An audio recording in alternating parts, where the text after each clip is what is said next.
अस्सलाम वालेकुम बच्चे, कैसे हैं आप? खैरियत से हैं? ठीक ठाक है?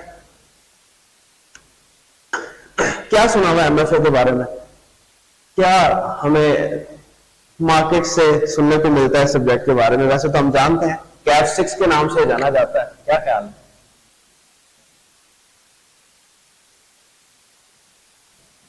So what have you heard about this subject from the market? वैसे तो मैं इसके बारे में पूरी डिटेल से बात करूंगा। आज हम कुछ ऐसा नया नहीं पढ़ेंगे, लेकिन मैं सब्जेक्ट के बारे में आपको डिटेल में इंट्रोडक्शन दूंगा कि सब्जेक्ट के अंदर क्या है। तो इसकी हिस्टोरिकल सिग्निफिकेंस की बात करेंगे कि ये सब्जेक्ट कैसे इंट्रोड्यूस हुआ हमारे इस पूरी ग्रिड के अंदर, क्योंकि it was a new subject. जब हमारी ये नई एजुकेशन स्कीम आई है 2021 की, तो it was not part of Kaif before that ना, तो उसके बाद इसको इंट्रोड्यूस किया गया था एज अ न्यू सब्जेक्ट। तो इसके ऊपर हम बात करेंगे कि ये कैसे इवॉल्व हुआ, कि आई कैप ने इसको कैसे इंट्रोड्यूस किया आपकी कैफ की ग्रेड में। ओवरऑल इसकी जो सिलेबस ग्रेड है उस पर भी बात करेंगे, और दीगर हमारी डिस्कशन इंशाल्लाह आज के इस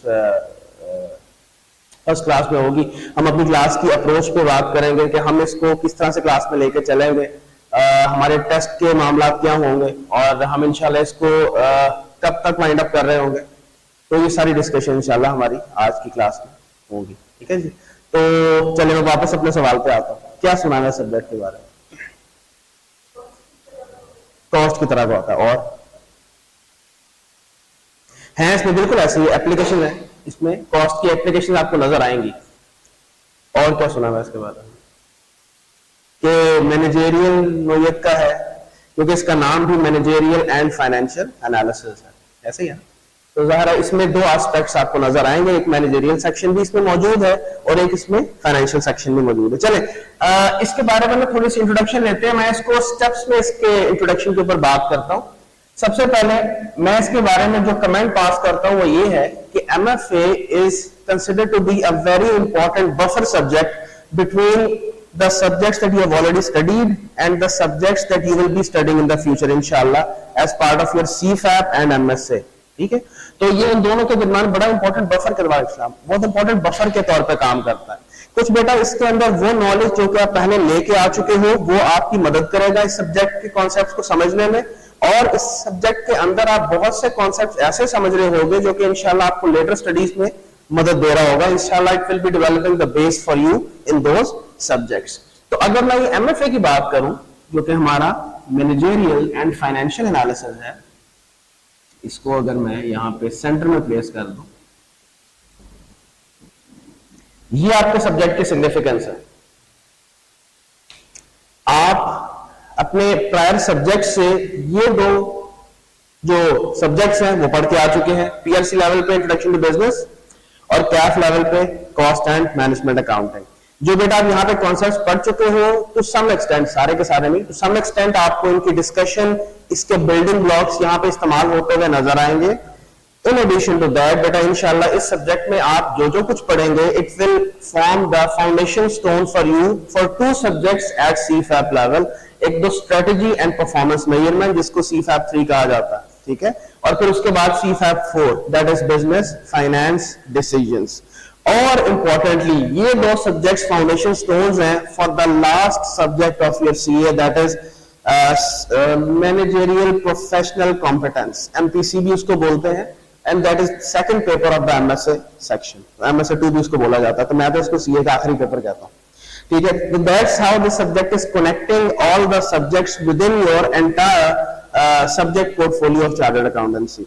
अच्छा थोड़ी सी ना मैं इसकी हिस्टोरिकल सिग्निफिकेंस पे बात करता हूं कि ये जो यहाँ पे इंट्रोड्यूस हुआ ये इंट्रोड्यूस हुआ क्यों है, फिर उसके बाद मैं ऑफिशियल ग्रेड पे आऊंगा कि आई कैप ने इस सब्जेक्ट के जो कंटेंट्स हैं वो उसको किस तरह बाइफरकेट किया हुआ है, हर एक की वेटेज क्या है, एग्जामिनर कैसे कैसे टेस्ट करता है, पेपर में इसकी टेस्टिंग कैसी है, इसमें कितना परसेंट पोर्शन फाइनेंशियल है, कितना परसेंट सब्जेक्टिव इन नेचर है, ये तमाम डिस्कशन इंशाल्लाह आज करेंगे। लेकिन सबसे पहले मैं जरा इसको डिस्कस करता हूं हिस्टोरिकली इसको क्यों इनपुट किया गया कैफ में। अगर मैं जाऊं तकरीबन 2015-14 से पहले जब आपका ये मॉड्यूल सिस्टम होता था, आपको शायद याद हो, मुझे नहीं पता, I am not sure if you remember about that और नॉट। पहले ना हर सब्जेक्ट जो कि बच्चा फाइनल में जाकर पढ़ता था ना उसका बेसिक इंट्रोडक्टरी लेवल का सब्जेक्ट नीचे कैफ में होता था। पहले कैफ नहीं होती थी, पहले module C D A B ये होते थे। फॉर एग्जांपल रिपोर्टिंग है, फाइनेंशियल रिपोर्टिंग है, सीफैप 1 है जो आप इंशाल्लाह आगे जाके पढ़ोगे, उसका बेसिक लेवल पे इंट्रोडक्शन टू अकाउंटिंग उस वक्त नहीं होता था, दैट वाज FAR 1, वो एग्जिस्ट करता था। FAR 2 भी एग्जिस्ट करता था। तो जब बच्चा CFAP 1 में फाइनेंशियल रिपोर्टिंग पढ़ने जा रहा है, उसको तमाम बेसिक्स का अंदाजा है। टैक्स की बात करते हैं, ऊपर एडवांस टैक्सेशन थी और नीचे जैसे आपकी जबान में बात करूं तो टैक्स प्रैक्टिसेस, जिसको आप CAF 2 कहते हो, मौजूद था। बच्चे को मालूम होता था कि आगे जाकर मैंने एडवांस टैक्सेशन पढ़नी है, उसके अंदर क्या क्या चीजें। कॉर्पोरेट लॉस की बात करते हैं, ऊपर जाके कॉर्पोरेट लॉस का एक सब्जेक्ट था, लेकिन पीछे वो कंपनी लॉ पढ़ के आया होता था। इसी तरह से ऑडिट है, ऑडिट में एडवांस टैक्सेशन ऊपर पढ़ता था, नीचे उसको ऑडिट का सब्जेक्ट अवेलेबल होता था पढ़ने के लिए। अभी भी है तुम्हारा CAF 8 है ना, ऑडिट। तो तमाम सब्जेक्ट्स का इंट्रोडक्टरी लेवल पे कोई ना कोई सब्जेक्ट एग्जिस्ट करता था। BFD एक वाहिद सब्जेक्ट था जिसके बारे में बच्चे के कह लो कि इंट्रोड्यूस ही कब होता था जब वो CFAP में पहुंचता था, जबकि वो मॉड्यूल F होता था, उस वक्त वहां पे पहुंचता था। ये चीज ICAP को फील होती थी कि there is some lag in the CAF stream, के कोई ना कोई सब्जेक्ट तो हो जो बच्चे को इंट्रोड्यूस कर सके कि CFAP 4 में किस तरह के टॉपिक्स हैं, कि वो अचानक एक्सपोज ना हो उस सब्जेक्ट पे। ऑल्दो बच्चे उस वक्त भी एंजॉय करते थे। BFD एक ऐसा टॉपिक है जो कि मेरे नजदीक मुझे भी one of the favourite subjects लगता था, लेकिन फिर भी इंट्रोडक्टरी लेवल पे कोई सब्जेक्ट नहीं था। इस मकसद के लिए ICAP ने ना CAF 8, जब पिछली स्कीम इंट्रोड्यूस हुई थी ना, if I am not wrong, मेरा ख्याल है बैक इन 2013-14, ICAP ने सब्जेक्ट इंट्रोड्यूस किया CAF 8। इसका उसने नाम रखा CMA, जो कि अब आपका CAF 3 है। ठीक, इसमें सारी कॉस्ट एंड मैनेजमेंट अकाउंटिंग ही है जो कि अभी भी आप पढ़ते हो। सिर्फ इसमें उसने एडिशन क्या किया, उसमें उसने 2 टॉपिक्स और रख दिए। एक को उसने कहा बजटिंग और एक उसने कहा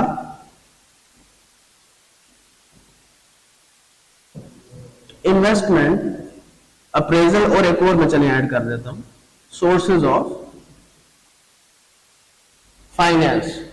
वही है CAF 3 है जो कि हम अभी पढ़ रहे हैं, लेकिन विद दीज 3 टॉपिक्स। इसलिए CAF 8 ना इसको जिन कहा जाता था, क्योंकि था भी आपकी पूरी CAF स्ट्रीम का 8वां पेपर तो मैच्योर पेपर भी था।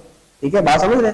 इसलिए इसकी टेस्टिंग भी हैवी होती थी। और जो अभी तुम CAF 3 पढ़ते हो अलॉन्ग विद दीज 3 टॉपिक्स, एक और था वो फिर उन्होंने एलिमिनेट ही कर दिया, एक और चैप्टर भी था। मान ये उसने किया। इसका हुआ क्या, एडवांटेज क्या हुआ कि ये जो 2 टॉपिक्स है ना बेटा, ये बहुत डिटेल में आगे जाके, और इवन ये भी मिला लें आप, ये तीनों टॉपिक्स ऊपर BFD में बड़े हैवीली टेस्ट होते हैं। यानी कहने कि ये बिल्डिंग ब्लॉक्स हैं BFD के लिए। ऑल्दो और भी चीजें होती हैं, लेकिन ICAP ने ये स्टेप लिया कि यार CAF 8 में ये काम कर देते हैं। फिर भी ICAP को एक कह लो एक वैक्यूम फील हुआ, क्योंकि अगर आप पैरेलल बॉडीज को देखें ना, वहां पे डेडिकेटेड सब्जेक्ट है। जैसे BFD है ना, उसके लिए नीचे बेसिक लेवल पे एक डेडिकेटेड सब्जेक्ट है जो कि उस सब्जेक्ट को इंट्रोड्यूस करता है। मैं आपको मिसाल देता हूं, ACCA में एक पेपर है P4, advance financial management, it is parallel to BFD।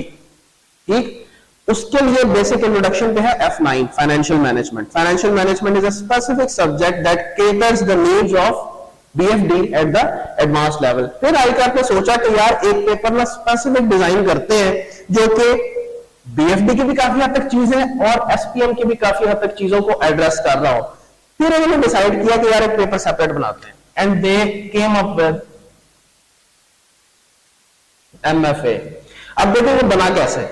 इन्होंने सबसे पहले क्या किया कि तुम्हारा एक पहले सब्जेक्ट होता था BMBS, याद है किसी को?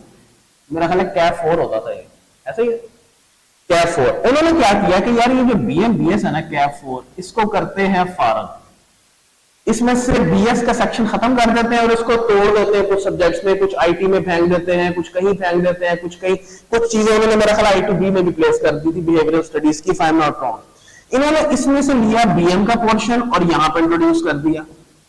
इसको उन्होंने बोल दिया कि ये मैनेजरियल एनालिसिस होगा, सारे का सारा सेक्शन BM का पोर्शन ऑफ BMBS। ठीक, इन्होंने कहा कि यार जो CAF 8 है इसको हम बनाने लगे क्या CAF 3, और इसमें से क्या करते हैं, इसमें से ये जो टॉपिक्स है ना सारे के सारे उठा के कहां ले आते हैं MFA के अंदर। इसको उन्होंने बोल दिया कि इसको हम बजटिंग का सेक्शन बोलेंगे। इसके अंदर क्या होगा, इसमें बजटिंग भी होगी, इन्वेस्टमेंट अप्रेजल भी होगा और ये सोर्सेज ऑफ फाइनेंस की बातें भी होंगी।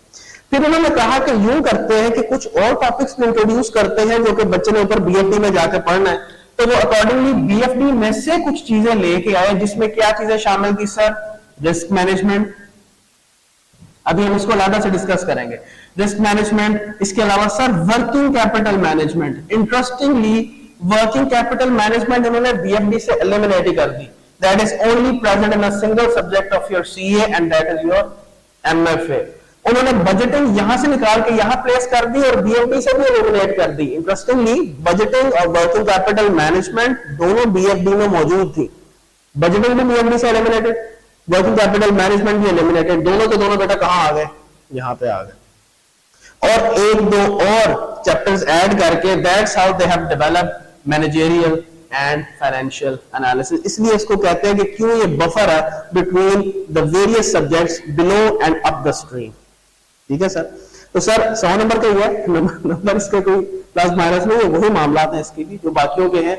सो इसके जब पेपर की ओवरऑल बेटा बात करते हैं ना तो बड़ा मजे का ये पेपर इसलिए है कि एक ही पेपर में बेटा आपको न्यूमेरिकल कैलकुलेशंस भी करने में नजर आ रही होगी, इसके अंदर केस स्टडीज भी मौजूद होगी, इसके अंदर एमसीक्यूज भी मौजूद होंगे। और नाम से जाहिर है managerial and financial analysis. It's not going to be, ठीक है कुछ एरियाज ऐसे हैं जो कि शायद आपको क्रैमिंग पे चलने पड़े, लेकिन not major section. Majorly it is based on the analytical skills of the students, ताकि स्टूडेंट्स की ये जो बीएफडी के अंदर एनालिटिकल स्किल्स है उसको बेटर किया जा सके। और ये ना over the number of years एक और बड़ी इंपॉर्टेंट रीजन है। अगर आप बेटा एमएसए 2 की बात करो ना, क्योंकि मैं तकरीबन दो बैचेस पढ़ाता रहा एमएसए 2 में, फिर मेरे पास टाइम नहीं था, मैं उसको नहीं पढ़ा सका। एमएसए 2 में अभी चलिए आपको हल्का सा ट्रेनिंग दे देते। एक सवाल 7 पेजेस तक का होता है। ठीक है, ये बात आपने शायद वैसे भी सुनी होगी। अब कुछ नहीं कर सकते, अब आ चुके हैं एफसीए में, अब वापस नहीं, अब एमएसए 2 आपने फेस करना है। ठीक है, तो एमएसए 2 में one question spans over 7 to 8 pages that happens। ठीक है, 3 सवाल होते हैं पूरे पेपर में बस। ठीक है, तो चूंकि बच्चे की अगर पुराने लेगेसी स्टूडेंट की बात करें ना तो वो आदी नहीं होता इतने लंबे लंबे सवाल पढ़ने के, और ये एनालिटिकली इतना ज्यादा स्ट्रांग नहीं होता। तो इस चीजों के लिए केपेबल बनाने के लिए भी आईकैप ने वाला स्टेप लिया एंड आई कंसीडर कि ये बहुत ज्यादा इंपॉर्टेंट था and it's a very positive step from the perspective of curriculum design on the part of ICAP. तो सर ये इसका ब्रीफ सा इंट्रोडक्शन है कि ये इंट्रोड्यूस कैसे हुआ है आपके इस ग्रेड के अंदर। और अब तो मैंने वैसे अभी उनको कहा भी है कि जो प्रोग्रेसिव पॉलिसी है इसके ऊपर जो लेटेस्ट आईकैप के कमेंट्स हम शेयर करें, लेकिन ज्यादातर यही चांसेस हैं कि जैसे वो पोस्टर रिलीज हुआ था कि जो स्प्रिंग 2024 से ही ये बात इफेक्टिव है कि जिसका कैफ 3 पास है वही एमएफए में अपीयर हो सकता है। मे भी कोई रिलैक्सेशन हो, लेकिन मेरा ख्याल अगर कोई होती तो वो थोड़ा बिफोर हैंड बताते ताकि बच्चे अकॉर्डिंगली एडमिशन वगैरह में मामला कर लेते हैं। बहरहाल सो सर डस्टर वगैरह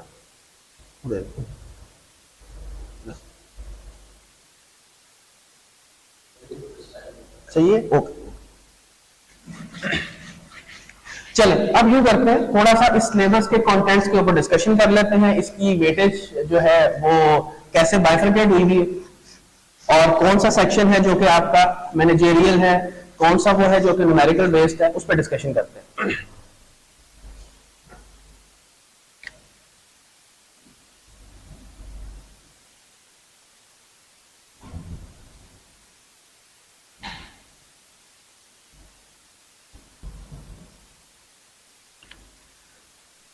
नहीं बेटा, आपका जो पूरे का पूरा पेपर है वो 3 पार्ट्स पे डिवाइडेड है। एक पार्ट मैनेजरियल एनालिसिस कहलाता है, second part is financial analysis and risk management, and the third part is budgeting. Although इसका पहले नाम बजटिंग एंड फोरकास्टिंग था, लेकिन रिसेंट जो आपका रिसेंट अटेम्प्ट से पिछली अटेम्प्ट में इस पेपर में कुछ चेंजेस आई थी, जिसमें से एक अच्छी चेंज ये थी कि इसमें पहले स्टैटिस्टिकल एनालिसिस भी था, शायद आप लोगों ने सुना हो। तो it was also part of it, और उसकी 8 से 12 नंबर की टेस्टिंग होती थी, वो उन्होंने एलिमिनेट कर दिया, और 2-3 और एक्सक्लूजन्स की थी, उन्होंने चीजें निकाली थी, जिसमें से कुछ मेरे ख्याल इस एरिया से थी, एक आध इसमें से चीजें थी। तो बहरहाल तब ये जो आपका था ना, ये वाला जो पार्ट है, इसको उन्होंने इसका नाम चेंज करके सिर्फ बजटिंग ही रखा हुआ। तो थर्ड पार्ट सर आपका है बजटिंग।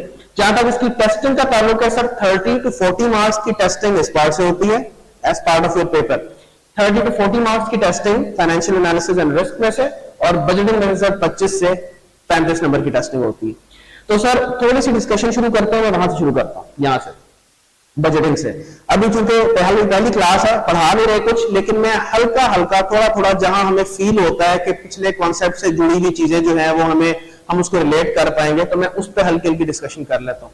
अच्छा, बल्कि थोड़े से टॉपिक्स में अगर मैं बात कर लूं कि कौन कौन से टॉपिक्स पहले पढ़े हुए हैं जो कि तुम्हें यहाँ पे उनकी डिस्कशन नजर आएगी। आपने कॉस्ट एंड मैनेजमेंट अकाउंटिंग में रेलेवेंट कॉस्टिंग, सर वहां से तो हमने शुरू करना है इंशाल्लाह।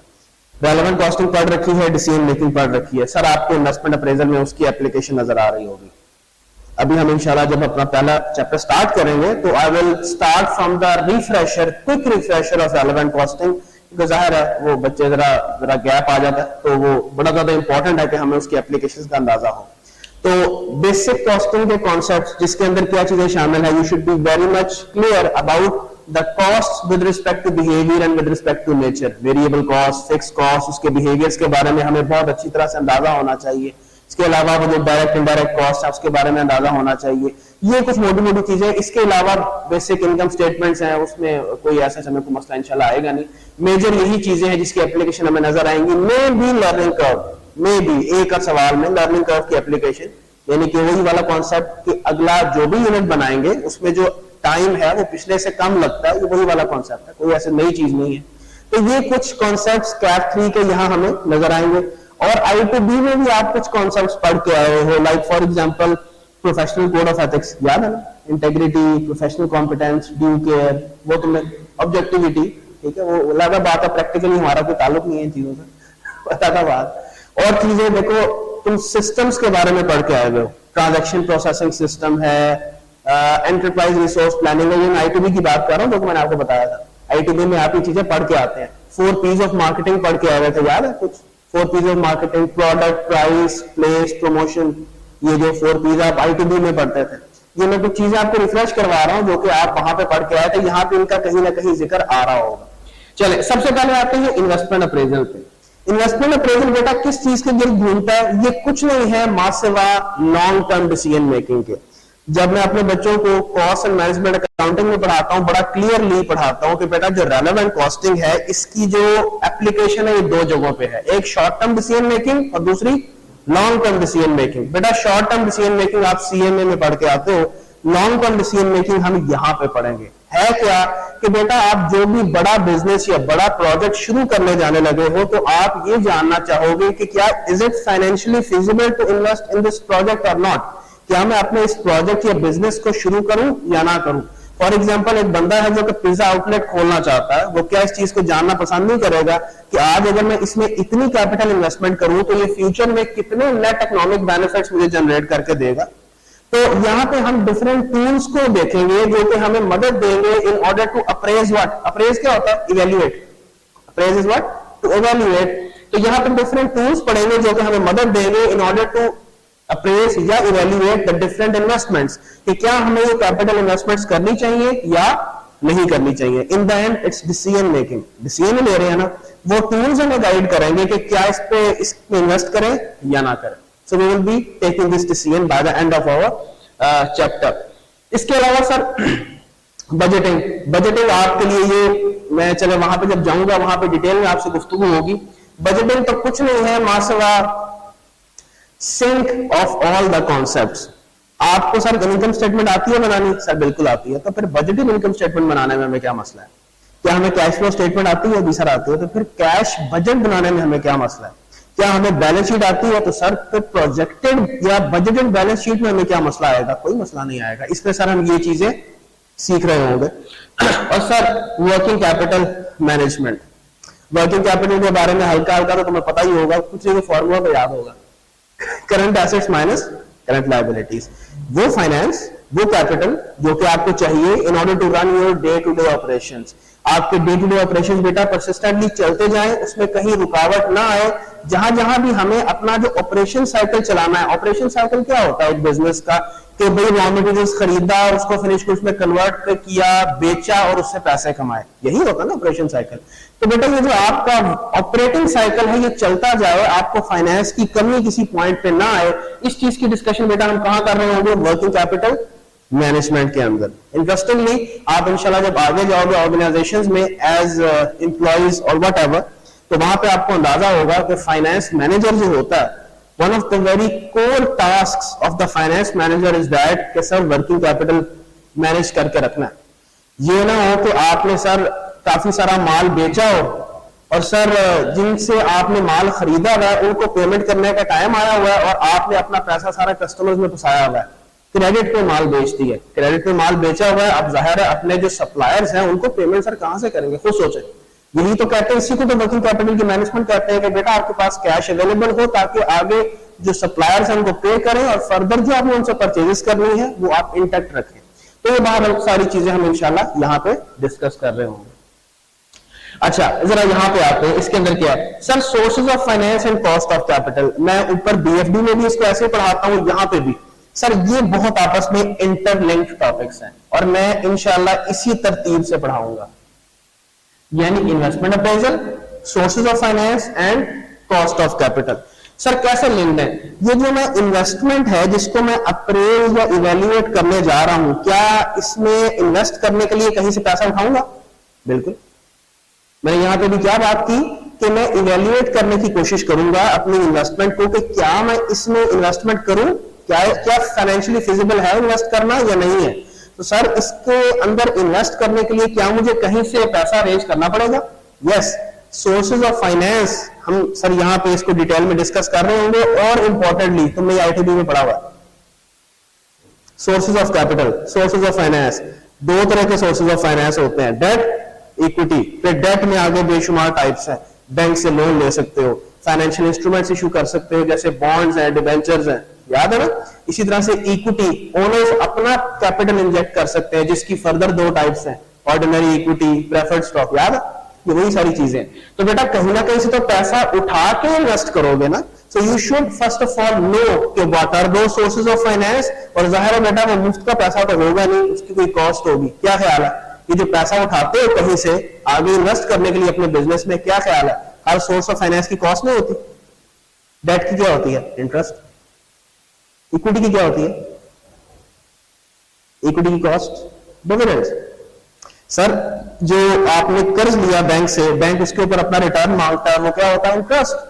सर जो ओनर्स अपना पैसा इंजेक्ट करते हैं तो वो क्या एक्सपेक्ट कर रहे होते हैं इन रिटर्न? तो उनको डिविडेंड्स मिलेंगे। So cost of the equity finance is dividends. अभी मैं बिल्कुल बेसिक लेवल पे बात कर रहा हूं। तो ये चीजें हमें बेटा कहां पे डिस्कस होती हुई नजर आएंगी? Sources of finance and cost of finance कह सकते हो, कॉस्ट ऑफ कैपिटल कह सकते हो। अच्छा, ये अभी इसको छोड़ दो, ये अभी आगे जब इस टॉपिक पे पहुंचेंगे तो तब बात करेंगे।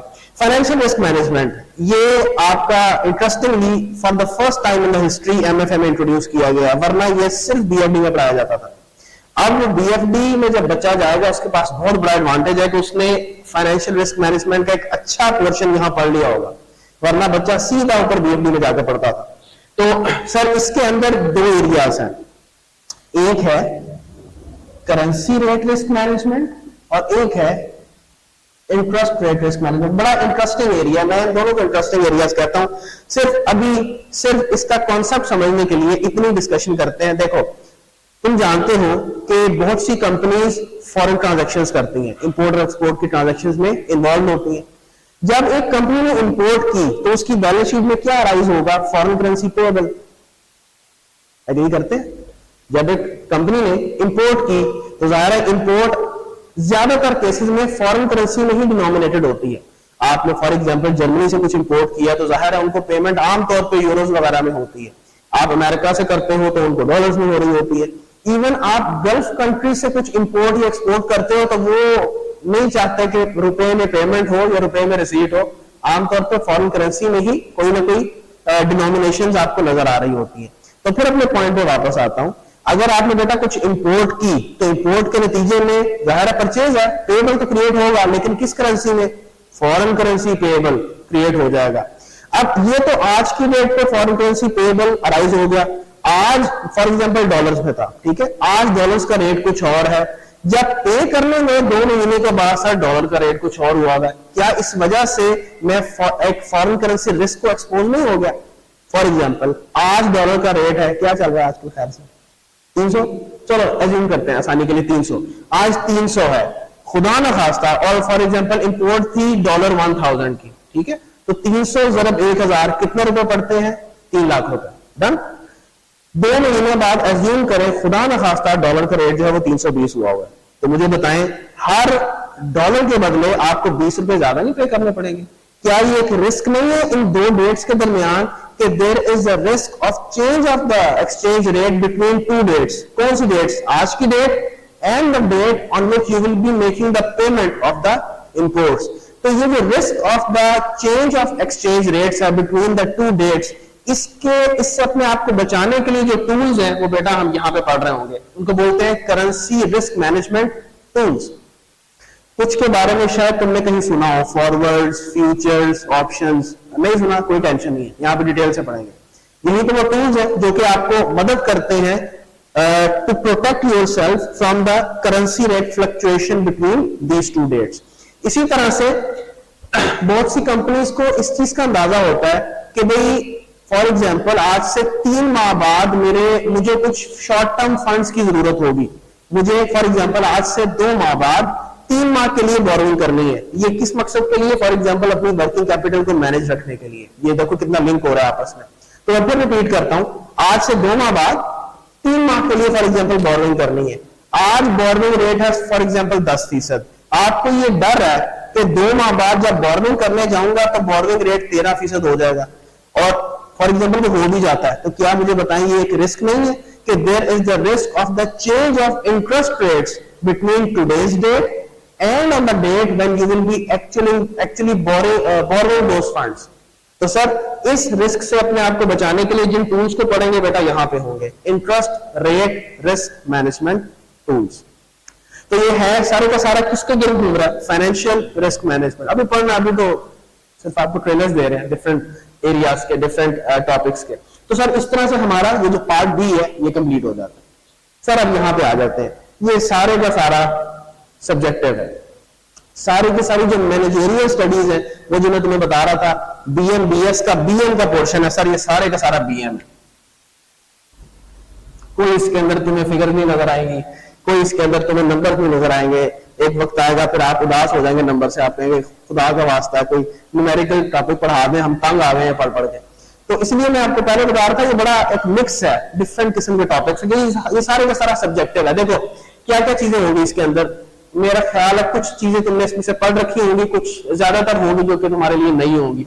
जैसे एक्सटर्नल और इंटरनल एनालिसिस, इसके अंदर भी वो क्या चीजें आपसे डिस्कस करेगा कि बेटा जब आप बिजनेस ऑपरेट करते हो तो बेशुमार फैक्टर्स होते हैं जो कि आपकी एनवायरनमेंट में और आपकी ऑर्गेनाइजेशन के अंदर होते हैं जो कि आपके बिजनेस के ऑपरेशंस को इफेक्ट कर रहे होते हैं, और अकॉर्डिंगली आपने उनको देखते हुए अपने ऑपरेशंस चलाने होते हैं, अपने डिसीजंस लेने होते हैं डिफरेंट किस्म के, भले वो स्ट्रेटेजिक लेवल के डिसीजंस हो, ऑपरेशनल लेवल के डिसीजंस हो। तो वो तमाम के तमाम फैक्टर्स, कुछ थ्योरीज की बात करता है, कुछ मॉडल्स की डिस्कशन तुम्हें नजर आएगी, कुछ कह लो कि थ्योरीज ही कह सकते हैं उसको या मॉडल्स ही कह सकते हैं, और उसको क्या नाम दें। कुछ थ्योरीज और मॉडल्स यहाँ पे है, कुछ यहाँ पे है। इसी तरह से कुछ कंपैरेटिव फोर्सेस का चैप्टर है, वो भी इसी तरह से है। इन तीनों को आप ये समझ सकते हैं कि ये आपके बिजनेस एनवायरनमेंट को स्कैन करने में मदद देता है और आपके बिजनेस की इंटरनैलिटीज को एनालिटिकली एनालाइज करने में ये 3 चैप्टर मदद देते हैं। तो ये सब का सब इसके अंदर इसी तरह की चीजें आपको मिलेंगी। कुछ मॉडल्स हैं, कुछ थ्योरीज हैं, कुछ कॉन्सेप्ट्स हैं, कुछ एनालिटिकल जो उसके अंदर कॉन्सेप्ट्स हैं वो मौजूद है।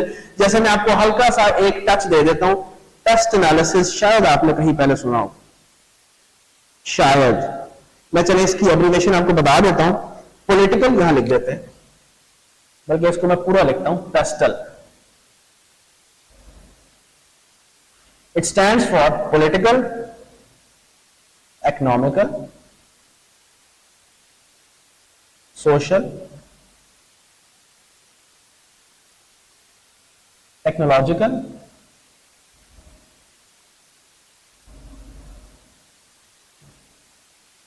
एनवायरमेंटल और लीगल। ये एक मॉडल है टेस्टल का जो कि एक्सटर्नल एनालिसिस में मदद देता है। ये किस चीज में हमारी मदद करेगा कि यार एक बिजनेस है जब वो ऑपरेट कर रहा है तो एनवायरनमेंट में पॉलिटिकल फैक्टर्स होंगे जो कि इस बिजनेस पे इन्फ्लुएंस कर रहे होंगे।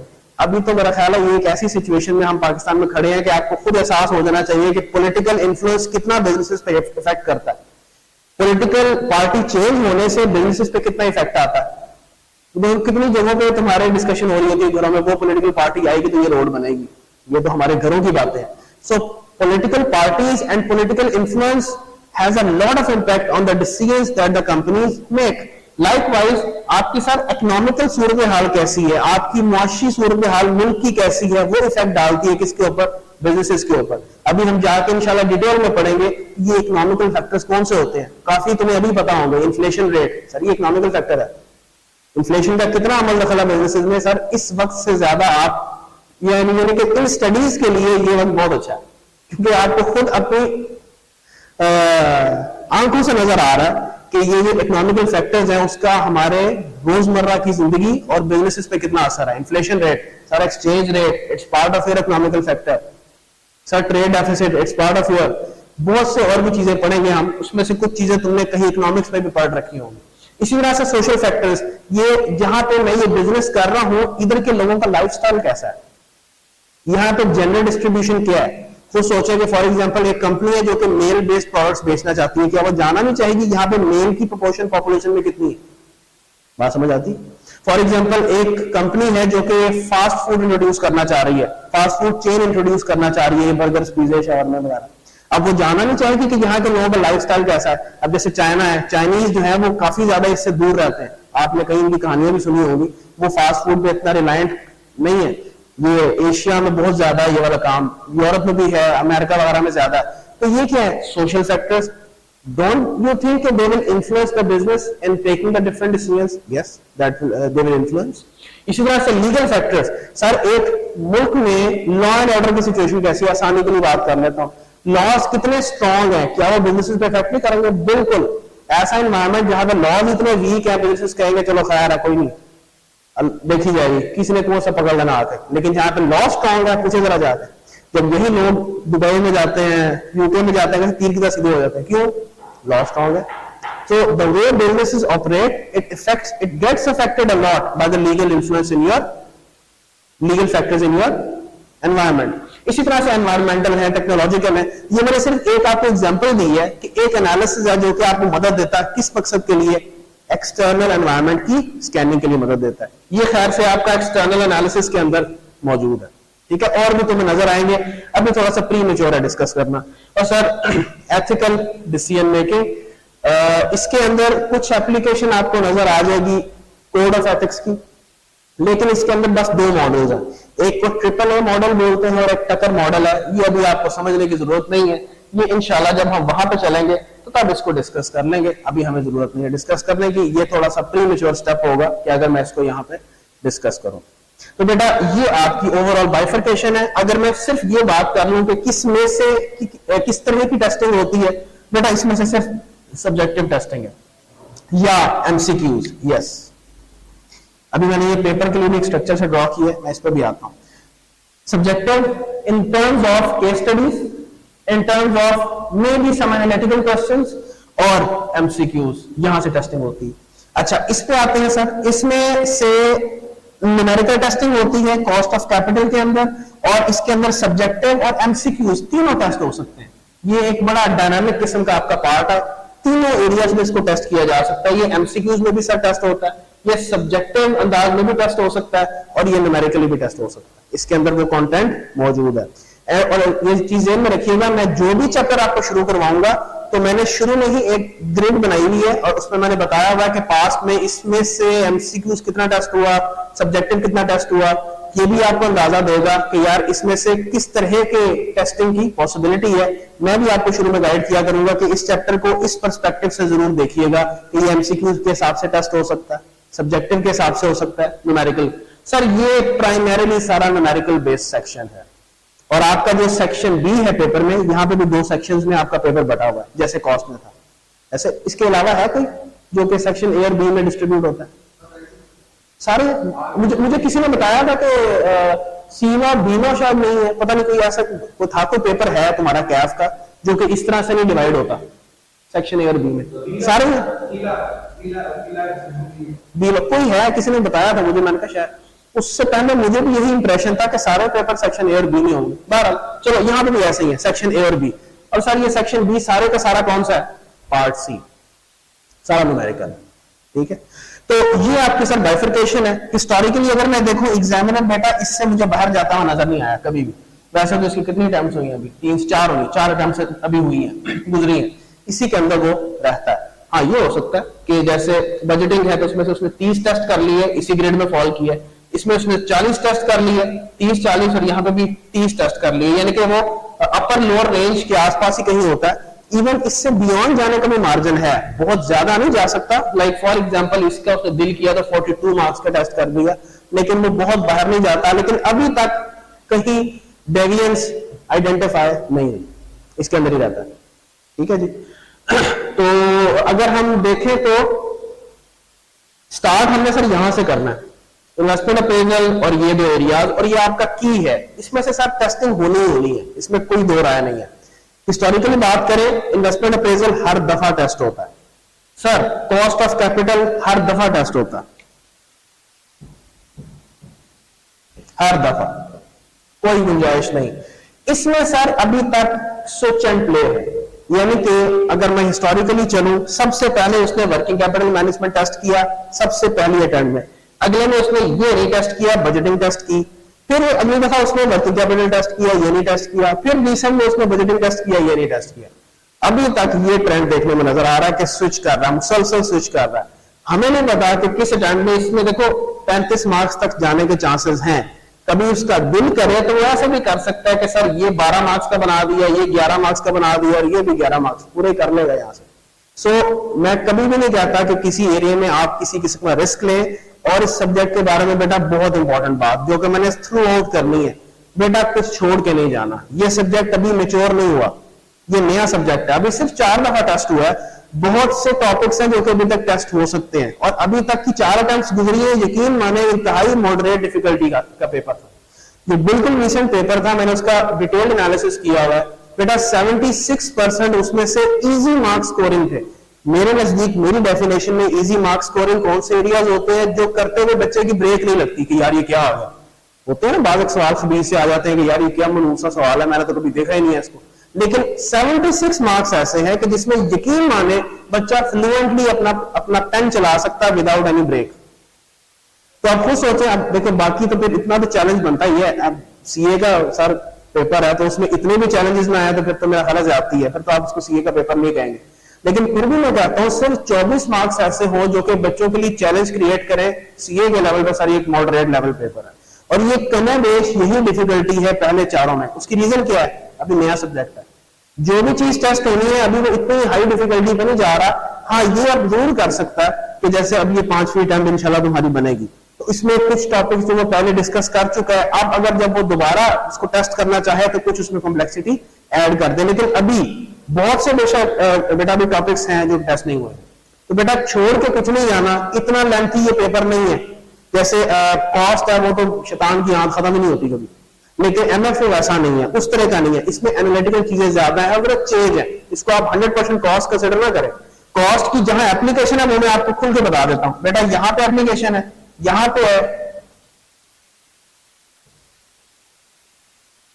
बस और कहीं भी एप्लीकेशन नहीं। यानी इस तरह आपका बेटा 30 मार्क्स की टेस्टिंग हुई है इन दो में से, कितनी की 30 मार्क्स की टेस्टिंग हुई है। यानी कि कॉस्ट अकाउंटिंग की एप्लीकेशन के जो सवाल थे वो सिर्फ 30 नंबर के थे, हर जगह कॉस्ट नहीं छाई हुई। ठीक है सर, मैनेजरियल पोर्शन इतना ज्यादा है, एनालिटिकल पोर्शन है, फाइनेंस रिलेटेड पोर्शन जो बीएफडी में मदद करेगा वो भी बहुत ज्यादा आपका अवेलेबल। ठीक है, तो कॉस्ट ना समझे इसको, उससे जरा हट के। कॉस्ट में तो बच्चों को तफीक नहीं होती वो जाके कोई चीज पढ़ भी ले, क्योंकि उसको पता है कि 90 to 95% न्यूमेरिकल टेस्टिंग होती है। एंड में जाके आखिरी महीने में वो इकट्ठे कर रहा होता है कि यार किसी टीचर के शॉर्ट नोट्स होंगे कि मैं थ्योरी याद कर लूं उससे। जाहिर है जब एग्जामिनर का हिसाब है ना सर, जब एग्जामिनर ने खुद ही 95% न्यूमेरिकल टेस्टिंग करनी है तो बच्चा क्यों बॉदर करेगा कि वो थ्योरी पढ़े। एक तो बच्चा वैसे भागता थ्योरी से, ऊपर से जब उसको क्लास में टीचर शॉर्ट करके बता देता तो बिल्कुल ही पढ़ने की तौफीक नहीं करता। तो सर यहाँ पे ये चीज नहीं है, यहाँ पे बेटा पढ़ने वाली चीजें होंगी। मैं आपको कैसे करवाऊंगा अभी, चलो मैं उस पर आऊंगा, इकट्ठी एक दफा बात कर लेते हैं हमारी अपनी स्ट्रेटजी के ऊपर। 8 से 9:30 है ना। अच्छा सेक्शन पे आते हैं, मैं अगर सेक्शन की बात कर लूं फिर मैं अपनी स्ट्रेटजी पे बात करूंगा। बेटा 2 सेक्शन में बाइफरकेटेड है। पहले सेक्शन में 2 चीजें हैं, MCQs plus subjective question. Past में देखा गया है कि 47 से 53 मार्क्स की टेस्टिंग बेटा सेक्शन ए से होती है। सेक्शन बी सारे का सारा न्यूमेरिकल है, यानी कौन सा? पार्ट नंबर सी, सारे का सारा। और अगेन 47 का मतलब यहां से टेस्टिंग 53, यानी कि 47 से 53 की रेंज आपको कहां पे मिलेगी? सेक्शन बी में। यानी कि कमोबेश इक्वली डिस्ट्रीब्यूटेड पेपर होता है बिटवीन द टू सेक्शंस। जहां तक तो एमसीक्यूज का ताल्लुक है बेटा, बड़ा खुला डुला उस एग्जामिनर का माइंडसेट होता है, वो तीनों में से किसी पार्ट में से एमसीक्यू टेस्ट कर सकता है। पार्ट ए से भी कर सकता है, बी से भी कर सकता है, सी से भी कर सकता है। हिस्टोरिकल एविडेंस हमारे पास अवेलेबल है। जहां तक सब्जेक्टिव का ताल्लुक है ऑफ सेक्शन नंबर ए, बेटा वो ज्यादातर इसी में से टेस्ट करते हुए नजर आ रहा है। इसमें से मैनेजरियल एनालिसिस, यानी कि जो मैं बात कर रहा था, केस स्टडीज होंगे, मॉडल्स होंगी, थ्योरीज होंगी, वो सारी की सारी टेस्टिंग यहाँ पे subjective section of section number A, वो सारी की सारी पार्ट ए से है। और जहां तक इसका ताल्लुक है सेक्शन बी, ये सारे का सारा कहां से है? पार्ट सी से। 3 मिनट है, ब्लैक पेन यूज करना है, सारे सवाल करना है, ठीक है सर? ये इस पेपर की ब्रीफ सी कहानी है।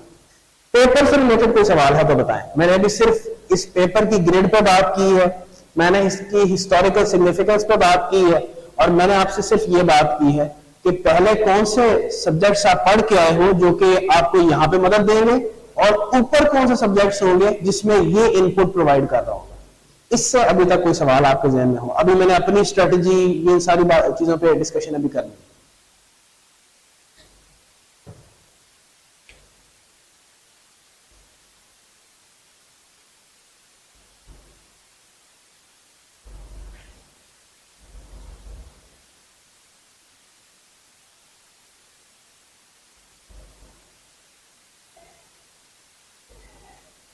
चले, हैविंग सेड ऑल दिस, मैं ये क्लैरिफाई कर दूं कि 2 अप्रोचेस हैं। एक तरीका ये है कि पहला सारा न्यूमेरिकल पोर्शन कर लिया जाए और फिर सारा थ्योरेटिकल पे चले जाए, लेकिन मैं कोशिश करूंगा कि मिक्स करूं।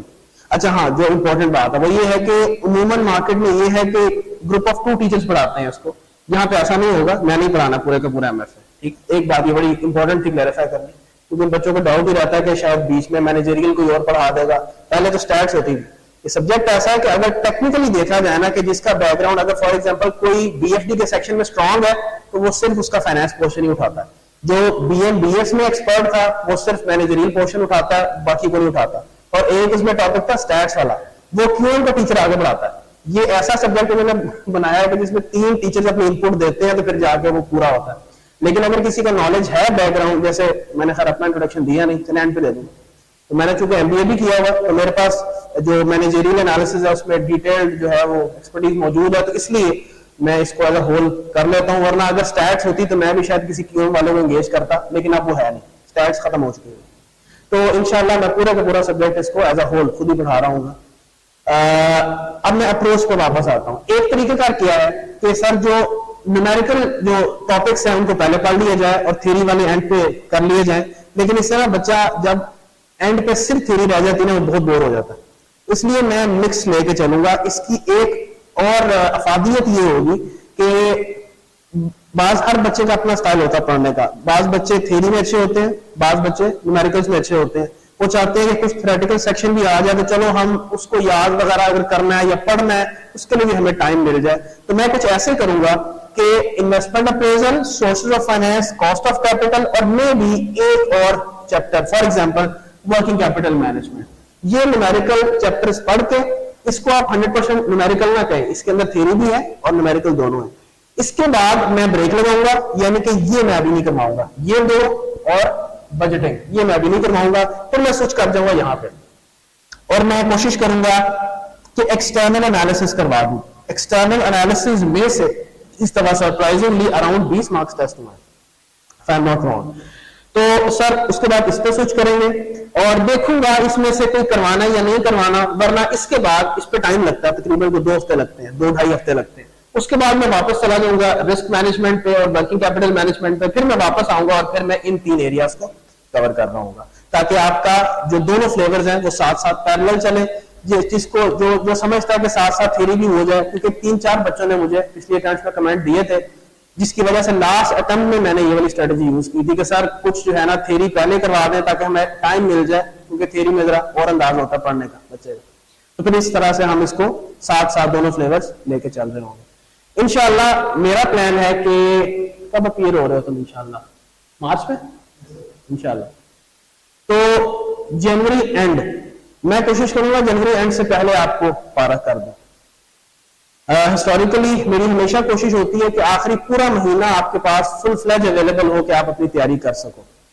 तो जनवरी एंड की बजाय मैं इससे भी पहले शायद खत्म कर रहा हूँ आपका सिलेबस। तो हो सकता है, इसमें कोई अजीब बात नहीं है कि अगर आप कोई 1.5 महीना पहले फारा हो जाए एमएफए के सब्जेक्ट से, ठीक है। और जहां तक टाइम टेबल का ताल्लुक है वो अभी यही है, आपका 1.5 घंटा ही है, आपको मेरे ख्याल में मिल गया होगा 8 से 9:30, ठीक है ना, और 6 days अ वीक है। मे भी पोस्ट रिजल्ट में जाके ये 1.5 घंटे की बजाय 1.25 घंटा हो जाए, लेकिन अगर हुआ तो आपको बता दिया जाएगा, कम्युनिकेट कर देंगे आपको। हमने जो बुक फॉलो करनी है आपको यहां से मिल जाएगी, मेरी सेल्फ ऑथर्ड है, ये वाली बुक में साथ इसलिए लेके आया था, ये वाली बुक है, आपको यहां से मिल जाएगी, फ्री ऑफ कॉस्ट है। ये आदिल साहब से आप ले लीजिएगा, वो जो अकाउंट सेक्शन में बैठते हैं मेरा ख्याल है, मालूम है ना तो आदिल साहब, आदिल चले पूछ लीजिएगा अकाउंट्स ऑफिस में, वो आपको गाइड कर देंगे, वहां से आप बुक कलेक्ट कर लीजिएगा। मैंने इसमें जिस अंदाज में जिस तरतीब में मैंने पढ़ाना है वो सारे के सारे लेक्चर नोट्स डिटेल में यहाँ मौजूद हैं। और ये किताब कतन ऐसी नहीं है कि जी इसमें से सिर्फ बुलेट्स लिखे हुए हैं, नहीं, जो किताब में चीजें हैं मैंने कोशिश की उससे ज्यादा ही लिखूं। और कुछ चैप्टर्स आपकी किताब के ऐसे हैं जो कि कतन मैच्योर नहीं है, अभी नई किताब है लेकिन वो अच्छी नहीं ऑथर हुई, क्योंकि कुछ चीजें उन्होंने बीएमडी से लाए हुए हैं, सीधी कॉपी पेस्ट ही की हुई है। The quality of the book requires to be updated a lot. तो बहरहाल इसमें जिस तरतीब से जिस स्टाइल से हमने क्लास में लेक्चर्स पढ़नी है उसी तरतीब से उसी डिटेल के साथ आपको बेटा यहाँ पे भी मिलेंगे।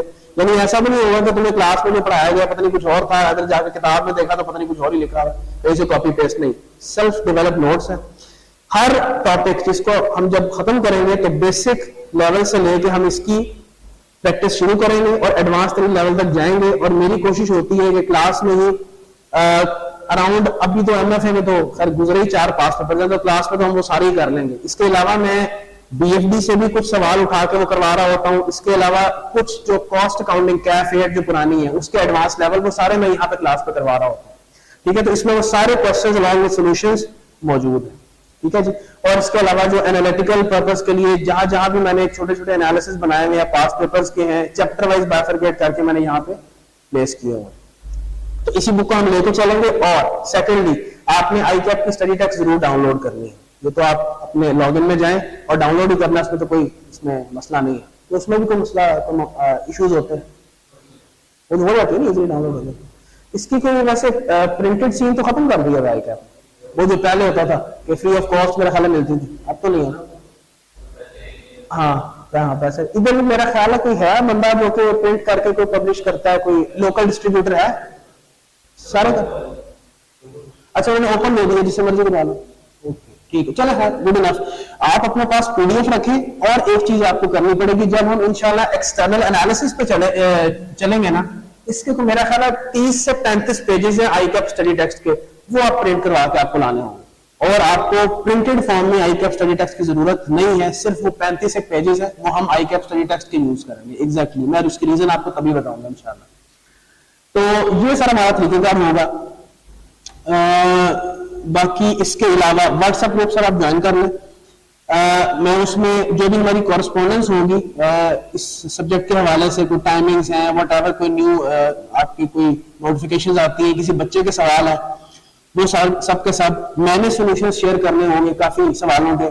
बाज़ औक़ात ऐसे होता है कि एग्जामिनर का सोल्यूशन स्टूडेंट फ्रेंडली नहीं होता या उसमें एरर्स होते हैं, तो मैं उस सबके सोल्यूशंस ग्रुप में शेयर कर देता हूं। वैसे इसके अंदर इस किताब में जो भी सवाल मेंशन है सबके सोल्यूशन मौजूद है। और इसके अलावा और क्या चीज बाकी हमारी बचती है? हाँ, मेरी अवेलेबिलिटी, मैं बड़ा ओपनली कहता हूं अपने बच्चों को, मैं 24/7 स्टूडेंट्स के लिए अवेलेबल। आपको जब भी कोई सवाल हो किसी किस्म का, वो किसी कॉन्सेप्ट से रिलेटेड है, किसी टॉपिक से रिलेटेड है, कोई सवाल नहीं समझ आ रहा, आप स्क्रीनशॉट लें, रात को 2 बजे आप भेज दें। मैंने तकरीबन 12 घंटों में से 1 घंटा अपने स्टूडेंट्स के लिए रखा होता है, मैं उनको रिस्पॉन्ड कर देता हूँ और खुद ही करता हूँ, टीए वाले कोई सीन नहीं मैंने रखा हुआ, ठीक है। तो ये ब्रीफ सी डिस्कशन थी हमारे इस सब्जेक्ट से रिलेटेड। और एक बहुत इंपॉर्टेंट एडवाइस शुरू से देता आ रहा हूं, देता रहूंगा, बेटा छोड़ना कुछ नहीं है। क्योंकि जब देखें, आप कभी कंपेयर करो अपने आप को स्टूडेंट्स के साथ जो घरों में बैठ के पढ़ता है। मैं भी उसी स्ट्रीम से हूं। थोड़ा सा आपको इंट्रोडक्शन दे देता हूं, बड़े और जगह पे मैं इंट्रोडक्शन दे रहा हूं, शुरू में देना चाहिए या एंड पे देना चाहिए, लेकिन चले, मोहम्मद समी नाम है सर, और 2016 के एंड पे मैंने फर्गूसन से आर्टिकल्स क्वालिफाई किए थे, साथ ही मेरा सीए क्वालिफाई हो गया। उससे पहले मैंने एमबीए किया था आईबीए पंजाब यूनिवर्सिटी से, और after doing my BB honours, तो बीबी ऑनर्स करने के बाद एमबीए और सीए मैंने इकट्ठे इन दोनों को शुरू किया।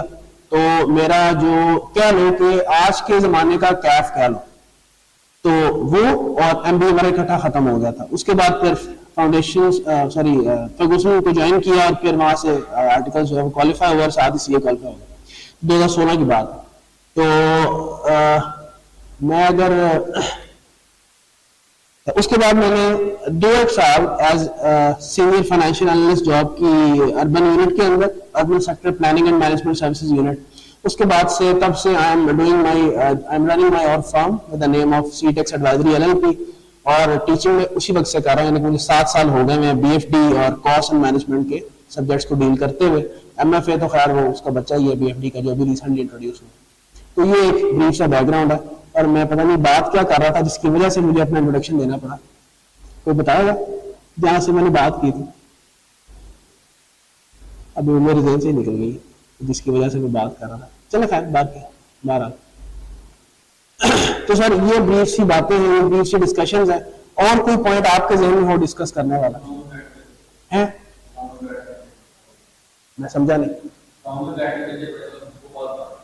हाँ यस, मैं ये बात कर रहा था, अच्छा कि याद करा दिया कि मैं भी उसी स्ट्रीम से हूँ। ये मैं बात कर रहा था कौन सी स्ट्रीम से, कि चूंकि बेटा मेरा बैकग्राउंड था एमबीए का और बीबी ऑनर्स कर रखा था, तो बहुत से सब्जेक्ट्स सीए के ऐसे थे कि जिनमें से मैं चीजें पहले पढ़ चुका था, तो मैं सेल्फ स्टडी करने वाला बंदा था। मैंने जो पूरी कैफ है उसमें से मेरा ख्याल है मैंने सिर्फ 2 सब्जेक्ट्स किसी टीचर से पढ़े थे, बाकी मैंने पूरा कैफ, आज के दौर के हिसाब से बात कर रहा हूँ, कैफ मैंने खुद ही पढ़ा हुआ। फिर मैं जब फाइनल में गया तो वो अल्लाह वाले मेरी प्लानिंग ही ऐसी थी कि मैं ज्यादातर रहता ही आउट स्टेशन था या ऑक्यूपाइड रहता था, मुझे क्लासेस लेने का टाइम ही नहीं मिला। मैंने 8 सब्जेक्ट थे सीए फाइनल में, उसमें से सिर्फ 2 की क्लासेस ली थी, बाकी 6 के 6 खुद पढ़ के मैंने पेपर पास किया था। सो आई नो कि एक बच्चा जो खुद से पढ़ता है वर्सेस जो टीचर से पढ़ता है, उसमें दोनों में फर्क तो है। ऑल्दो अगर आप खुद से पेपर पढ़ के पास करते हो तो आपका जो नॉलेज रिटेंशन है वो ज्यादा होती है। क्यों? क्योंकि आप एक सब्जेक्ट टॉपिक पे ज्यादा खपत करते हो। आपको नहीं समझ आई, आप उस किताब को रेफर करोगे, नहीं आ रही फिर किसी और किताब को देख रहे हो, किसी के नोट्स देख रहे हो, उससे पूछ रहे हो, उससे पूछ रहे हो, आपकी जो लेवल ऑफ एफर्ट है वो ज्यादा लगती है। लेकिन जब आप एक टीचर से पढ़ते हैं तो आपका सबसे आसानी उसमें ये हो जाती है कि एक टॉपिक जो बेटा आपको फॉर एग्जाम्पल 3 घंटे में समझ आता है, वो आपको शायद आधे घंटे में समझ आ जाता है। क्यों? क्योंकि टीचर को उस चीज के ऊपर फुल ग्रिप होती है, उसको मालूम होता है कि सबसे एफिशिएंट तरीका क्या है इस टॉपिक को हैंडल करने का, तो वो आपको बता देता है। तो अकॉर्डिंगली, तो इसलिए मैं अभी आपको कह रहा था कि उनसे अगर आप कंपेयर करें तो जब टीचर से आप एक पढ़ रहे हो और एक वो बच्चा है जो कि फॉर एग्जांपल उसको ज्यादा टाइम लग रहा है पढ़ने में, वो शायद छोड़ दे कोई टॉपिक तो समझ आती है, लेकिन जब आप एक टीचर से पढ़ रहे हैं और वो आपको सारी चीजें पढ़ा रहा है तो कतई नहीं बनता कि आप उसमें से कुछ छोड़ के जाए। सो डिस्कशन मैंने यहाँ से शुरू की थी कि सर छोड़ के कुछ नहीं जाना, that was the very important piece of advice. जब क्लास में सारी चीजें कवर हो रही है तो आप भी छोड़ के जा रहे हैं। और इंशाल्लाह मैं फिर तैयार हूं, मेरी पूरी कोशिश है कि 31 जनवरी से भी पहले आपको छोड़ा जाए, और मोर देन सफिशिएंट टाइम है तुम्हारी अपनी तैयारी के लिए। लेकिन आपका जो स्टार्टिंग पॉइंट ऑफ तैयारी है वो सर 31 जनवरी नहीं होना चाहिए, ये भी पहले बता दूं आपका, क्योंकि बावजूद इसके तो बताते रहते हैं बच्चों को, बच्ची एक ऐसी मखलूक है ना बच्चे, कि ये शुरू तब करते हैं जब 2 महीने रह गए होते हैं। तो एडवाइस ही कर सकते हैं, बाकी आप माशाल्लाह मैच्योर हैं। आपने इसके बाद मेरा ख्याल है आप से कुछ तो शायद आर्टिकल शुरू कर रहे हो गए, बड़े लोग हो गए, अब डंडे छोटे से तो काम चलेगा नहीं, वो तो मुझे भी शर्म आएगी और आपको भी शर्म आएगी। तो मैं सिर्फ शर्म ही दिला सकता हूँ, और ये सबसे बड़ी चीज है। और साथ साथ और यस टेस्ट सर इंशाल्लाह कोशिश ये तो डेफिनेटली होगा कि जब एक टॉपिक खत्म होगा तो आपका टेस्ट होगा, और इंशाल्लाह जब टेस्ट होगा उसके बाद मैं उस टेस्ट की डिटेल डिस्कशन करूंगा। आप लोगों की कोई क्वेरीज होंगी आप मेरे से क्लास में डिस्कस कीजिए, ये हमारा मामलात होंगे।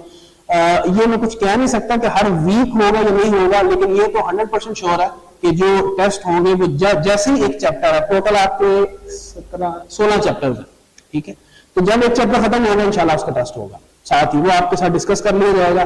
और अगर वीकली प्लानर को ये देते हैं तो वो उस हिसाब से कर लेंगे, so it depends on that, but you will be passed through the testing system through after each topic, और उसके बाद जब एक दफा खत्म हो जाएगा तो इंशाल्लाह मॉक के मामला तो आपके रहेंगे ही रहेंगे। तो टीए यहाँ पे अवेलेबल है, वो जब आपका टेस्ट हो जाएगा तो मार्किंग ज़्यादा टीए करेगा, लेकिन जो टेस्ट है सर मैं वो खुद ही बनाता हूँ, टेस्ट कोई टीए नहीं बनाएगा। कोई सवाल? तो मुझसे कितने बच्चे हो? हाँ जी बताए। नहीं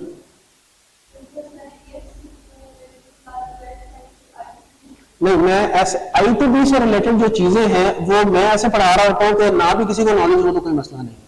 हाँ, लेकिन कॉस्ट एंड मैनेजमेंट अकाउंटिंग के लिए माजरत के साथ वो मुश्किल हो जाएगा, यानी कि कोई एक बच्चा ऐसा हो जिसने सीएमए ना पढ़ रखी हो, ऐसा तो नहीं कोई ऐसा बच्चा है, बल्कि आप तो हो नहीं सकता। मैं जब पहले एमएफए पढ़ाता था ना, तो मैं सबसे पहला सवाल बच्चों से करता था, यार कोई बच्चा है जिसने सीएमए नहीं पढ़ी हुई, क्योंकि तब तो ऐसी लिमिटेशन नहीं थी, तो उसमें से कोई 2-3 लोग निकल आते थे। फिर मैं उनको बताता था कि भाई ये देख लो कि मैं इसमें ये नहीं कहता कि हो नहीं सकता एमएफए। तो बहरहाल आईकैप ने इस चीज को खुद नोटिस किया कि यार वाकई 3 एरियाज हैं जिसमें कॉस्ट की एप्लीकेशन है, 2 तो खास तौर पर इन्वेस्टमेंट अप्रेजल और बजटिंग। फिर आईकैप ने खुद कहा कि नहीं यार बच्चे का मैच्योरिटी लेवल होना चाहिए, उसको सीएमए पास करनी चाहिए बिफोर स्टार्टिंग दिस सब्जेक्ट। तो मैं पहले पूछता था, अब तो खैर सीएमए की कोई गुंजाइश नहीं है, लेकिन I2B में कोई मसला नहीं। और कोई एएफसी वाला है? एएफसी वाला कोई इशू नहीं, I2B is not an issue. तो पूछ मैं ये रहा था कि किसने अभी इंशाल्लाह इसके बाद अल्लाह खैर करे आर्टिकल्स में जाना है? नहीं, बाज होते हैं ना कि जिनका अभी जो ग्रुप बी के सब्जेक्ट्स अभी शुरू ही हुए होते हैं, उनको 4 पढ़े हैं फॉर एग्जांपल, तो उसमें जरा क्या होता है। अभी तुम्हारे कितने रह गए हैं ग्रुप बी के? एमएफए और दूसरे 2 कौन से? एमएफए और सी लॉ। आपके कौन सा है? एमएफए और कंपनी लॉ रहता है। ओके बेटा, आपका कौन सा है? एमएफए ऑडिट और एफआर। हाँ, तो मेरा ख्याल है कमोडेश माशाल्लाह इंशाल्लाह आप लोग सारे इसके बाद आर्टिकल्स में ही जा रहे हो।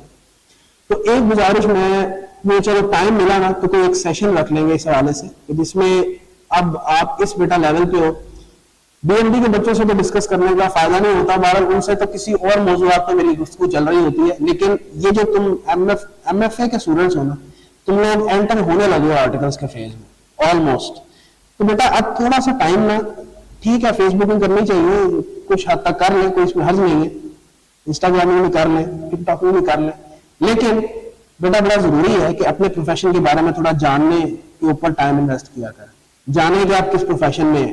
ये प्रोफेशन यानी कि जो चार्टर्ड अकाउंटेंट है ये क्या क्या करता है आगे जाके, जब आप बीइंग आर्टिकल स्टूडेंट होंगे तो क्या क्या डिपार्टमेंट्स होंगे जहां पे आप काम करने के एवेन्यूज आपके पास अवेलेबल होंगे। लेकिन सबसे इंपॉर्टेंट ये है जो कि बच्चे इस पे वर्कआउट नहीं करते, अनफॉर्चुनेटली कोई इसकी तरफ ध्यान देता भी नहीं है। हर बच्चे का जो ध्यान होता है वो इस तरफ होता है कि यार पेपर पास कर लें किसी तरह, लेकिन ये ठीक है, ये बड़ी जरूरी चीज है।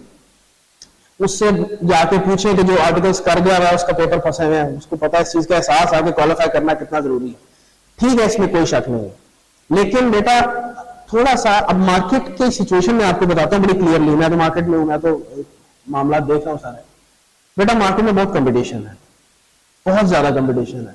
तुमने अपने सीनियर्स को देखा होगा, वो इस तरह मतलब किस तरह परेशान फिर रहे होते हैं कि सर मेरा वो बिग 4 में नहीं हो रहा। ये तो नाम सुना ही हुआ है ना, बिग 4, ये बातें सुनी हुई, मेरा सर बिग 4 में नहीं हो रहा, मैंने उधर अप्लाई किया उधर नहीं हो रहा, ये नहीं हो रहा, वो नहीं हो रहा। रीजन बेटा अगर आप देखें इसमें फर्म्स का भी शायद कसूर नहीं है। चार्टर्ड अकाउंटेंट्स तो मेरा ख्याल है खास तादाद में निकल रहे हैं, ज़ाहिर है उस पर तो ब्रेक नहीं लगा रहा आईकैप, अब वो निकल रहे हैं। अब ज़ाहिर है सब ने आर्टिकल्स के लिए कहीं ना कहीं जाना है। अब फर्म्स जैसे बिग 4 की बात कर ले, हर एक ने कोटा रखा हुआ है, ज़ाहिर है वो उससे ज्यादा कैसे बच्चे इंडक्ट करेगा। और दूसरी तरफ अगर आईकैप के स्टूडेंट्स की बात की जाए, अब कंपटीशन इतना है कि इवन बेटा बहुत से बच्चे मिल जाएंगे जिन्होंने 3 अटेम्प्ट में कैफ किया हुआ। अब खुद सोचे, फर्गूसन की बात करते हैं जो कि टॉप नॉच है, जो कि नंबर 1 है। उसमें फॉर एग्जाम्पल जब मेरा बैच था उस वक्त मशहूर था कि ये शायद सबसे बड़ा बैच है, और बैच में पता कितने बंदे थे? 42। मैं पूरे फर्गूसन लाहौर की बात कर रहा हूं, मैं कराची इस्लामाबाद की बात नहीं कर रहा। 42 कुछ भी नहीं है, केपीएमजी में तो बहुत ज्यादा होते हैं इससे कंपैरेटिवली। तो आप खुद सोचें कि जिन्होंने अभी तो 42 का कोई चक्कर नहीं है, मेरा ख्याल है 30 एक बच्चे रखते होंगे, बहुत भी अगर रखते होंगे। मुझे बताओ कि मैं कहता हूं 30 से कहीं ज्यादा बच्चे होते हैं कि जिनके 3 अटेम्प्ट में कैफ पास हुआ होता। मुझे बताओ फर्गूसन पिक एंड चूज कैसे करेगी? अब 1 2 3 4 बच्चे अगर ना सिलेक्ट हो सके कि जिन्होंने 3 अटेम्प्ट में कैफ दिया है, वैसे जरूरी नहीं है 4 अटेम्प्ट वाले भी चले जाते हैं, लेकिन मैं जिस पॉइंट पे तुम्हें लाना चाह रहा हूं ना वो कुछ और है। वो ये है कि बेटा आपने अपने आप को थोड़ा सा अगर अलग रखना है, तो अगर आपका नॉलेज या फोरसाइट थोड़ी मेच्योर होगी तो ये एक अच्छा इंप्रेशन डालता है ऑन द इंटरव्यूअर। वो कहता है कि ठीक है इसकी 3 अटेम्प्ट में नहीं क्वालिफाइड, लेकिन the way he talks, the knowledge that he और शी पोजेसेस, ये इसको थोड़ा स्टैंड आउट कर रही है बाकी कैंडिडेट से। सो थोड़ा सा बेटा अपने प्रोफेशन के बारे में जानने की कोशिश करें कि बेटा ये जो चार्टर्ड अकाउंटेंट्स होते हैं इनके प्रैक्टिकल एवेन्यूज क्या हैं। ये टैक्सेशन में भी काम कर सकते हैं, और टैक्सेशन में काम करने के जबान में बात करने की बजाय ये कहना चाहिए कि चार्टर्ड अकाउंटेंट्स बेटा इन प्रैक्टिस होते हैं, यानी कि सबसे पहले ये क्या काम कर सकते हैं, ये अपनी प्रैक्टिस करते हैं, इनकी अपनी अपनी फर्म्स होती हैं और ये डिफरेंट सर्विसेज ऑफर करते हैं। दूसरा ये क्या है, आप जॉब मार्केट में जा सकते हो, जो एक नॉर्मल तरीका है, कहीं पे अप्लाई करें किसी ऑर्गेनाइजेशन में, आप फाइनेंस मैनेजर हो, with the passage of time career ladder में आपकी प्रमोशन होती चली गई है, फिर इंशाल्लाह एंड पे सीएफओ वाला मामला है। और दूसरा आप किसी बिजनेस में जाकर उसके टैक्सेशन के मैटर्स हैंडल कर सकते हो, मैनेजर टैक्सेशन होते हैं। मैनेजर भी एक तरह का नहीं होता, मैनेजर अकाउंट्स होता है, मैनेजर टैक्सेशन होता है, और भी इस तरह की मैनेजरियल पोजीशंस होती हैं। फिर इसके अलावा और भी एक इसमें एरिया है जिसमें हम इसको ईआरपी का सेक्शन बोलते हैं।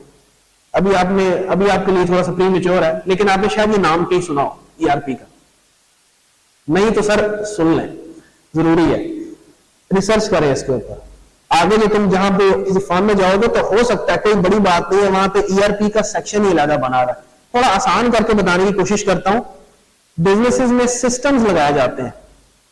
फॉर एग्जाम्पल किसी बिजनेस में मैनुअल वर्क चल रहा है सारे का सारा, वहां पे सिस्टम लगाने की जरूरत है, तो सर वहां पे चार्टर्ड अकाउंटेंट का रोल बहुत ज्यादा है, क्योंकि सिस्टम्स जो लगाने हैं वहां पे उसमें बहुत सी जगहों पे रेवेन्यू, कॉस्ट, फाइनेंस और इन चीजों की एप्लीकेशन है, टैक्स की एप्लीकेशन है।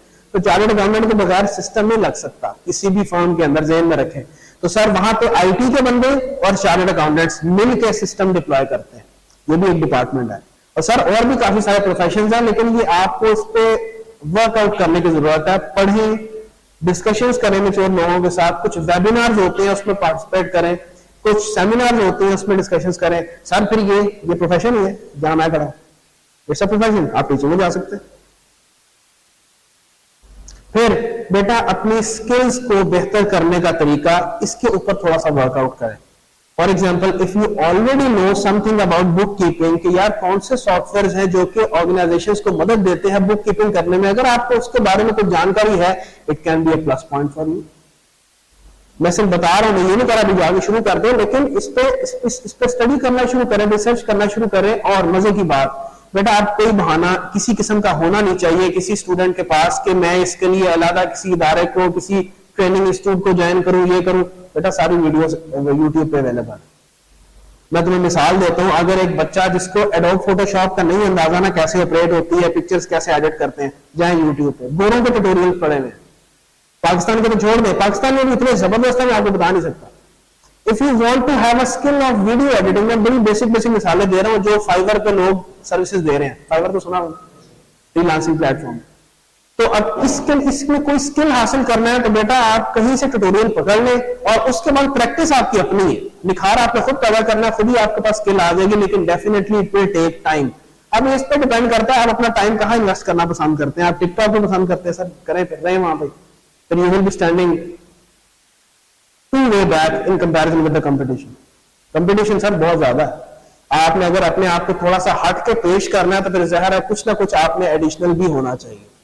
गुफ्तगू मैंने वहां से चलाई थी कि देखो अगर 50 बच्चा है 3 अटेम्प्टों में पास करने वाला, फर्गूसन में 30 रखने हैं, तो हो सकता है कि वो 25 3 अटेम्प्टों वाला रख ले और 5 उनको रखे कि जिनकी शायद अटेम्प्टें 4 थी, लेकिन they had something different amongst the rest. जो आपको डिफरेंशिएट तो करे काम उसका, वरना ये कोई ठीक है, ये बड़ी अच्छी बात है एकेडमिकली अगर हम देखें कि भाई एक बच्चे ने उसकी एक अचीवमेंट है कि उसने 3 अटेम्प्ट्स में किया हुआ है, लेकिन मैं इसको कहता हूं कि इन द लॉन्गर रन आपके सारे के साथ एक ही टैग लगना, और वो क्या है, ये चार्टर्ड अकाउंटेंट है बस। In the longer run successful वो है जिसने अपनी स्टडीज को और अपने वर्क को बैलेंस करके चला है। तुम इंशाल्लाह आगे आर्टिकल में जाओगे, दूर नहीं है, बस 6 महीने की बात है, तुम आगे आर्टिकल में जाओगे, तुम्हें ना ऐसे बच्चे मिलेंगे कि जो पेपर्स पास कर उन्होंने कर लिए विद इन आर्टिकल्स, लेकिन वो फॉर्म में मशहूर थे कि यार ये बस पढ़ाई कर सकता है, कम कोई नहीं आता। वो जिस डिपार्टमेंट में जाता था उस बंदे को रोटेट करके किसी और डिपार्टमेंट में भेज देते थे, यार ये काम का ही नहीं है, ये बस पढ़ता ही है और कुछ भी नहीं करता, और इससे हमने काम नहीं लेना। ऐसा बंदा शायद प्रैक्टिकली मैं कुछ कह नहीं सकता, बाकी तो तकदीर मौला के हाथ में है, लेकिन प्रोफेशनली ये कोई अच्छा इंप्रेशन नहीं क्रिएट करती चीज। दूसरी तरफ बेटा आपको ऐसे भी बच्चे मिलेंगे कि जिनका पेपर नहीं पास हो रहा, काम के चैंपियन है, लेकिन सारी उम्र उनके जहन में चीज रहती है यार काश पास कर लेते, क्योंकि the package, the remuneration and all other privileges जो कि क्वालिफाइड को रिसीव होते हैं वो नॉन क्वालिफाइड को उस तरह से नहीं होते। बाकी फिर भी मैं उसी बात पर कायम हूं कि रिस्क और सारी चीजें मौला के हाथ में, लेकिन ग्राउंड रियलिटीज पे मैं बात कर रहा हूं, जो कि एक दुनियावी सतह पे कह लो जो बात है वो ये है कि बेटा क्वालिफाइड है, तो इन द एंड सक्सेस बेटा उसकी है कि जो अपने काम को और अपनी स्टडीज को दोनों को बैलेंस करके चलता इन द लॉन्गर रन। इसलिए आगे आपको दोनों मिसालें मिलेंगी। अभी तो बेटा सारा सारा दिन तुम्हारे पास होता है, ये मैं बार बार बच्चों को कहता हूं कि यार अभी तो तुम्हारी में स्टेज ही कोई नहीं, अभी तो तुम्हें इंशाल्लाह जब आर्टिकल्स में जाओगे तुम्हें खुद अंदाजा होगा कि बेटा 9 to 5 तो बस नाम का ही है, कोई 5 बजे छुट्टी नहीं होती, 7 बजे फारूक हो रहे हैं, कभी 8 बजे हो रहे हैं, कभी 9 बज गए हैं, कभी 12 भी बज जाते हैं जब आपकी क्लोजिंग चल रही होती है। तो खैर उसमें भी अब ब्लेसिंग ये आ गई है कि अब ऑनलाइन सीफैप तो सारा ऑनलाइन पे ट्रांसफर हो गया है। कोई बच्चा मुल्तान प्लान हो गया, चलो जी मुल्तान विजिट कर रहा है, कभी वो साउदर्न रीजन में चला गया, केपीके में चला गया, अब वो कैसे क्लासेस ले, तो चलो ये भी ब्लेसिंग है कि चलो ऑनलाइन क्लासेस अवेलेबल है तो वो कहीं पे भी बैठ के क्लासेस ले सकता है।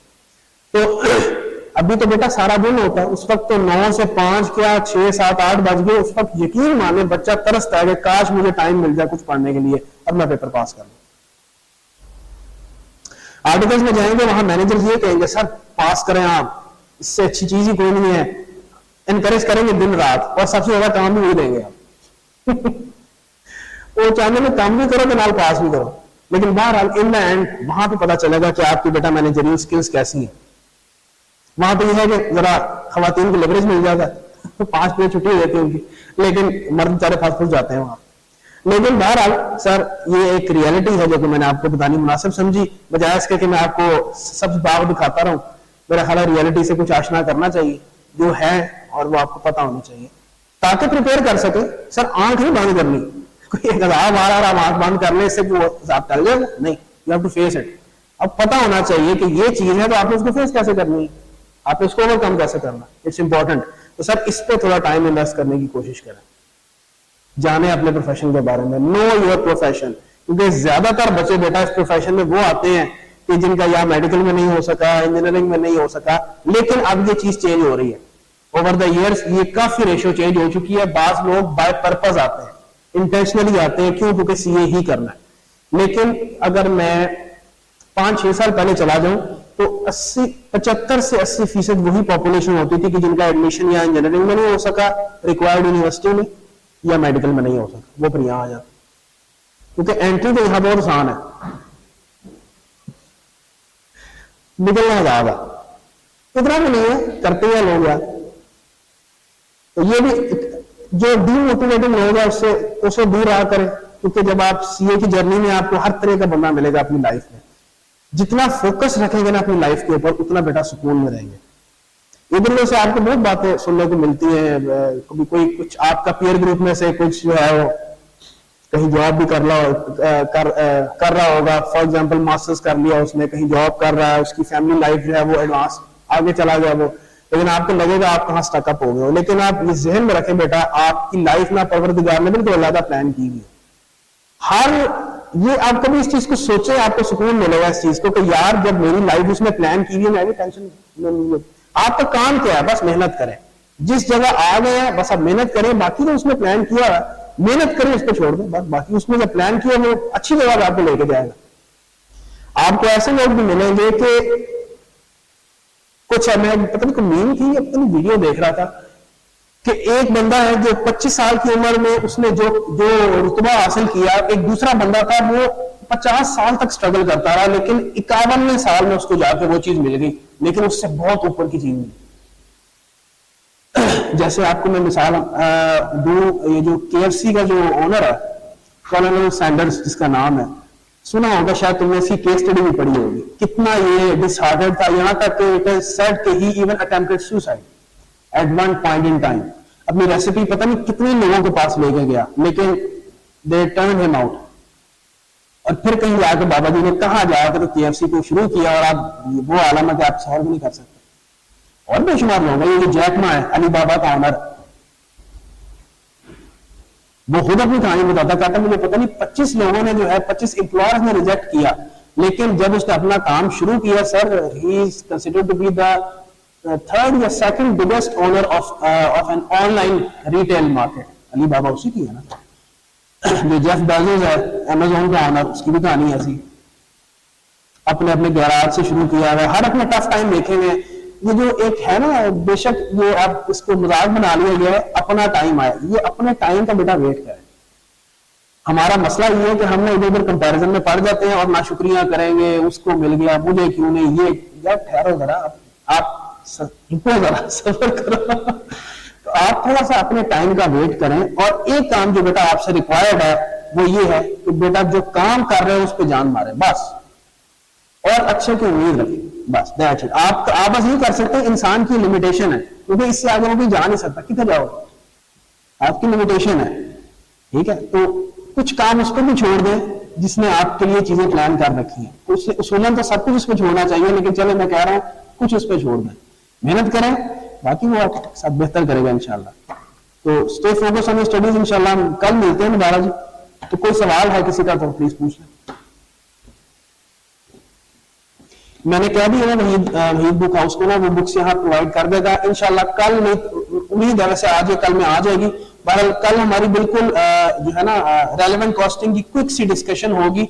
मैंने सिर्फ रिफ्रेशर देना है। कल का जो हमारा जो स्टार्ट होगा वो क्या होगा, इन्वेस्टमेंट अप्रेजल के लिए ना मैं आपको थोड़ा सा बिल्डिंग ब्लॉक्स दोबारा से रिवाइज करवा रहा हूँ, जिसमें कॉस्ट की बेसिक क्लासिफिकेशन और रेलेवेंट कॉस्टिंग, क्योंकि आपने डिफरेंट टीचर से पढ़ा होगा, सारे टीचर्स अपनी जगह पे अच्छा पढ़ाते हैं, हर एक अपना स्टाइल है, लेकिन जिस तरह से मैं चाह रहा हूं कि इन्वेस्टमेंट अप्रेजल में रेलेवेंट कॉस्टिंग की एप्लीकेशन आपके जहन में हो, तो उस मकसद के लिए मैं चाह रहा हूं कि रिफ्रेश करवा दूं। फिर कुछ बच्चों ने जरा पहले का पढ़ा होगा, वो भी पुराना हो जाता है, तो इसलिए to make this thing sure मैं रेलेवेंट कॉस्टिंग को सिर्फ एक क्लास में उसको रिफ्रेश कर दूंगा, और बेसिक कॉन्सेप्ट्स ऑफ कॉस्टिंग है, वो जो वेरिएबल कॉस्ट है, फिक्स कॉस्ट है, याद है, तो वो इंशाल्लाह कल रिफ्रेश कर रहे होंगे, तो शायद आपको किताब की जरूरत भी ना पड़े। वैसे मैं इंशाल्लाह व्हाट्सएप ग्रुप में आपको अपडेट कर दूंगा बहुत।